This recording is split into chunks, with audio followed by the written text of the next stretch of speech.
All right, so welcome back. I have this squirrel-tailed plane that needs some TLC to get it working. The main issue I'm having is here with the blade, and it is no good. It won't hold an edge. In fact, if I can take a file to it, and it cuts right in. So this blade is not hard at all.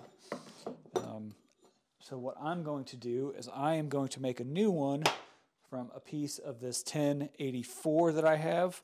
And yeah, to be clear, I know that this plane it's the effort that I'm putting into it is probably not actually worth it, but I have it and I have steel and the ability to heat treat, so we're just going to make a new blade and keep this going for a little while longer.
Okay, so it's cutting heavy here.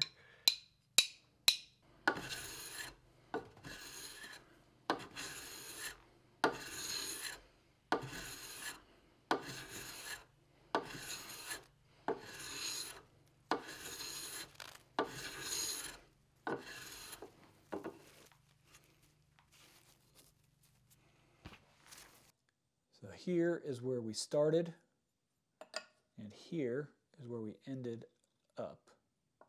I gotta say, I'm real happy with how this turned out. I could have gone through the trouble to try and reharden this original blade. The problem though is I don't know what kind of steel it is. I don't even know if you can harden it. And I figured if I'm already going through the effort to try to harden this, it wasn't gonna be too much more to just make a better blade all around. And honestly, this wasn't too bad. I started with a piece of precision ground steel. That meant that I had 3 sides that were all good and ready to go. You know, the factory edge here was really nice. This was already the thickness. It was clean. I didn't have to do anything with that. I really just had to get this one side roughly parallel and then square across here. I ended up using my micro mill for that. You don't need one of those. All of this could be done with a hacksaw and files. And then I ended up making my blade about twice as thick, which was good because this mouth is pretty wide, and anything to close it up a little bit is only a benefit. Closing it any farther is going to require some major surgery. I don't really feel like it's worth the effort. I ended up using some 1084 to make my blade. It's not your typical plain iron steel, but it is used a lot in knife making. And the advantage to 1084 in my situation is that I have a really basic heat treating setup, and 1084 responds well to simple setups. Mine is a improvised fire brick forge heated with a MAP gas torch. To heat treat 1084, all you have to do is heat it up until the point to where it is no longer magnetic, and then quench it in a fast to medium quench oil. I ended up using Parks 50. There's some other ones that you could use. And then I baked it in a toaster oven at 340 degrees for 2 hours and let it cool down, and then did the same thing again. It ended up being between 60 and 65 Rockwell. I have some hardness file testers. The 60 skates, the 65 scratches. So it, you know, somewhere in that range. So in terms of edge retention and getting this sharp, it reminds me a lot of 01. Now certainly I could have made this plain iron from 01. The advantage, however, with 1084 is, like I said, the heat treating. It responds to the simple setups. 01 really prefers to be heated to a specific temperature, allowed to soak at that temperature for a number of minutes before it's pulled out and quenched. I can't really do that with my setup, and that's, you know, after talking to some knife makers, you know, their recommendation is use the 1084, and I've been trusting them on this, and so far, so good. I'm happy with those results.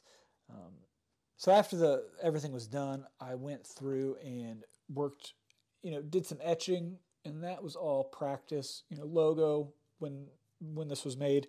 Then I figured, since this is going in a squirrel tail plane, put a little squirrel on there. I thought that'd be fun. The etching was all done for practice. I needed some practice because this whole mess over here is a future video, and there's going to be a lot of etching done on it, so I needed any little bit of practice I figured was good. So at any rate, thanks for following along. I hope you got something useful out of it. You know, so stay tuned. I got a lot more plane blades we're working on, and the planes themselves. I'll give you a little, you know, sneak preview of what's going to happen. Probably the next video, hopefully. So thanks for tuning in. If you want to help the channel, liking, sharing, all that stuff goes a long way. I also got calipers listed on the website. Got some hammers. They're made to order right now. And then I got, you know, there's all the standard stickers and stuff like that. So thanks for tuning in, and I'll catch you on the next one. One last thing.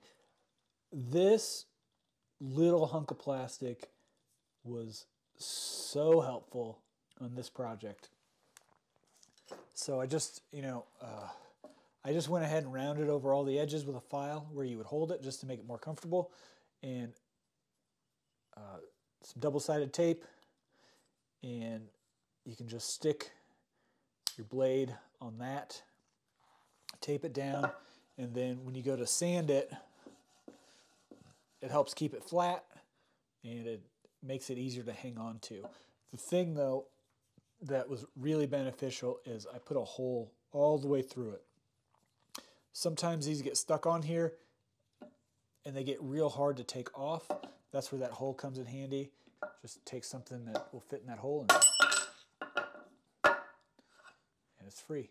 That's all you got to do. So if you got plain blades to flatten, take the time. Just make a little block. Could be plastic, could be wood, could be metal, whatever you got on hand. But definitely take the time to make something like that.